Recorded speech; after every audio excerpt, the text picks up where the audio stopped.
अगर आप होटल में खाना खाने गए और उस खाने में कॉकरोच मिला या जो केमिकल मिला जो जिससे आपकी बॉडी पे इफ़ेक्ट हो सकता है, तो आप उस सिचुएशन में क्या करोगे? और अगर आप सिग्नल में जा रहे हो या सिग्नल में खड़े हो और अचानक आपकी कीज़ किसी ऑफिसर ने ले ली, ट्रैफिक हवलदार ने ले ली, तो उस सिचुएशन में आप क्या करोगे?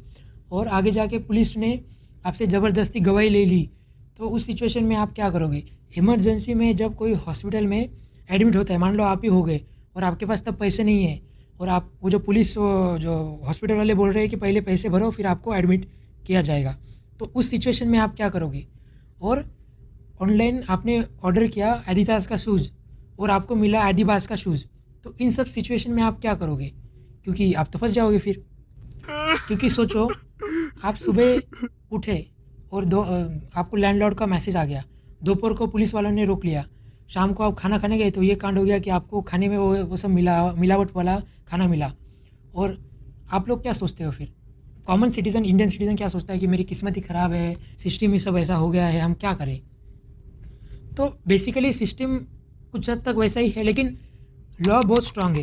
आपको सिस्टम और लॉ के बारे में पता नहीं है क्योंकि हम अवेयर नहीं है। क्योंकि अब इंडिया में क्या लोग जानते हैं कि क्रिकेट का रूल और ट्रैफिक का जुगाड़, जो भी ट्रैफिक सिग्नल पे जुगाड़ होता है पैसे देके वो, और सैलरी कब आएगी, बस इतना ही पता होता है उनको। अपने क्या राइट्स है, अगर हमारे पास हमारे को मतलब हम इस सिचुएशन में, इन सब सिचुएशन में हम फंस गए तो हमें क्या करना चाहिए, हमें क्या स्टेप लेना चाहिए, ये सब कॉमन सिटीज़न को पता नहीं होता है। आज इस वीडियो में हम वो लॉ के बारे में बताऊंगा और पता करेंगे, एनालाइज करेंगे, जो आपको अगर शायद पहले पता होता तो आप अभी अपने खुद के राइट्स के बारे में अवेयर होते। तो आपकी आधी लाइफ जो है, जितनी भी आपकी आधी लाइफ है, वो टेंशन के बाहर होती, टेंशन में नहीं होती। नमस्कार to the people and welcome to the desk effect. Food security and standard authority of India के तहत एक एक्ट में अगर आपके खाने में कोई मिलावटी चीज़ें आ गई रेस्टोरेंट में या कहीं पे भी, तो आप उस रेस्टोरेंट के ओनर को आप सीधा कोर्ट ले जा सकते हो और उनसे 1 लाख तक का जुर्माना वसूल कर सकते हो। और सिग्नल पे आपके चाबी लेने का किसी के ऊपर राइट नहीं है। अगर कोई भी पुलिस ऑफिसर आपकी चाबी छीन लेता है तो सीधा आप उसकी कंप्लेंट कमिश्नर ऑफिस या सीनियर जो उसका सीनियर है वहाँ पे करवा सकते हो, क्योंकि ये अगेंस्ट है, ये थिप कहलाया जाएगा इसको। क्योंकि ज़बरदस्ती आपकी चीज़ों को कोई ले नहीं सकता है, ये अगेंस्ट लॉ है।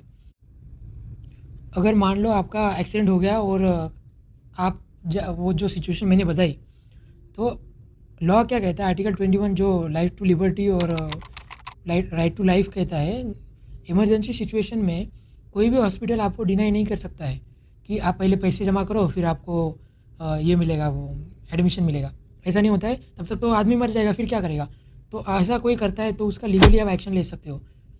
क्योंकि राइट टू लाइफ जो है ना, इमरजेंसी मेडिकल केयर है, ये एक्सपेंडेड सुप्रीम कोर्ट ने कई जगह पे इसके बारे में बताया है कि कोई भी हॉस्पिटल ऐसा डिनाई नहीं करेगा, पहले ट्रीटमेंट होगी उसके बाद जो भी पैसा होगा वो सेटलमेंट होगा। अगर ऐसा होता है तो आप कंप्लेंट करा सकते हो इसके अगेंस्ट।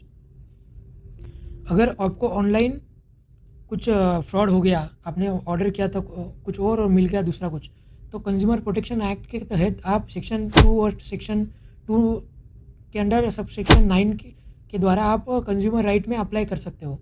क्योंकि आप अगर इन चीज़ों के बारे में आप ऑनलाइन या कहीं पे भी जाके बताओगे नहीं तो ये फ्रॉड ऐसे ही बने रहेंगे।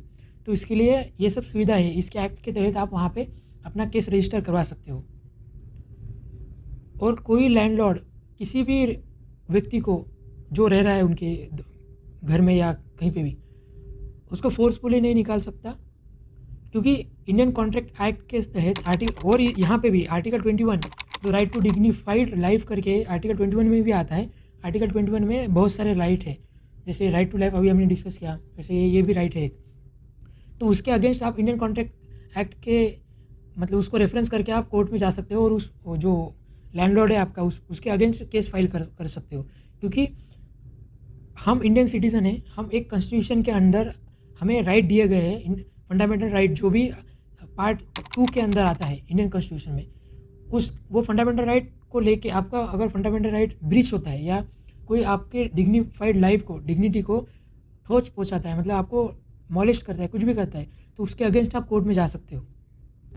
अगर कोई भी आपका ओनर, रूम का ओनर आपका डिपॉज़िट वापस नहीं करता है, बोलता है कि नहीं दूँगा, ये हो, तो आप सीधा उसको कोर्ट ले जा सकते हो या कंप्लेंट उसके अगेंस्ट पुलिस स्टेशन में जा सकते हो, क्योंकि विदाउट वैलिड रीज़न वो आपके डिपॉज़िट नहीं रोक सकता है। और ऐसा भी है, ऐसी सिचुएशन पहले होती थी, वो क्या होता था कि मान लो कि क्राइम अगर हुआ दिल्ली में और आप उसका केस के रिगार्डिंग आप जा रहे हैं मुंबई में, आपने केस रजिस्टर किया कि दिल्ली में क्राइम ऐसा ऐसा हुआ है, तो पहले क्या होता था कि केस आपका रजिस्टर नहीं होता था, मतलब वो पुलिस स्टेशन वाले बोलते थे कि ये हमारे जुरिस्डिक्शन में नहीं आता है। तो ये जुरिस्डिक्शन क्या है कि हमारे एरिया में नहीं आता है। लेकिन अभी BNS के द्वारा, जो BNS जो भारतीय न्याय संहिता एक्ट 2023 में अमेंडमेंट हुआ था, वो IPC CRPC जो है उसका चेंजेस हुए थे। तो उसके तहत क्या है कि कहीं पे भी गुनाह हो और आप उसको कहीं पे भी FIR फाइल कर सकते हैं, और इसके FIR लिखने में कोई भी स्टेशन ऑफिसर उसको डिनाई नहीं कर सकता है। ये आपका राइट है, आप कहीं पे भी FIR, कहीं पे भी अगर क्राइम होता है तो कहीं पे भी जाके आप उसको FIR दर्ज करवा सकते हो। अगर वो ऑफिसर आपका FIR नहीं लिख रहा है तो उसके अगेंस्ट आपको कंप्लेंट करने का अधिकार है पूरा। या तो आप उसके सीनियर के पास जाओ, उसके सीनियर के पास जाओ, या सीधा कोर्ट में चले जाओ। अगर मान लो कि आपको अरेस्ट करने जा रहे हैं, क्योंकि क्या होता है कभी कभी सिचुएशन में अरेस्ट किया जाता है, तो आप पहले उनसे पूछो कि किस मामले में आपको अरेस्ट किया है, और उसके बाद ही आप, मतलब पुलिस आपको बताती है कि इस मामले में आपको अरेस्ट किया है। अगर विदाउट अरेस्ट वारंट आपको कोई अरेस्ट कर रहा है तो वो इलीगल है। और अगर लेडीज़ है तो दिन ढलने के बाद लेडीज़ को कोई अरेस्ट कर रहा है तो एक लेडीज़ ऑफिसर ही उसको अरेस्ट कर सकती है।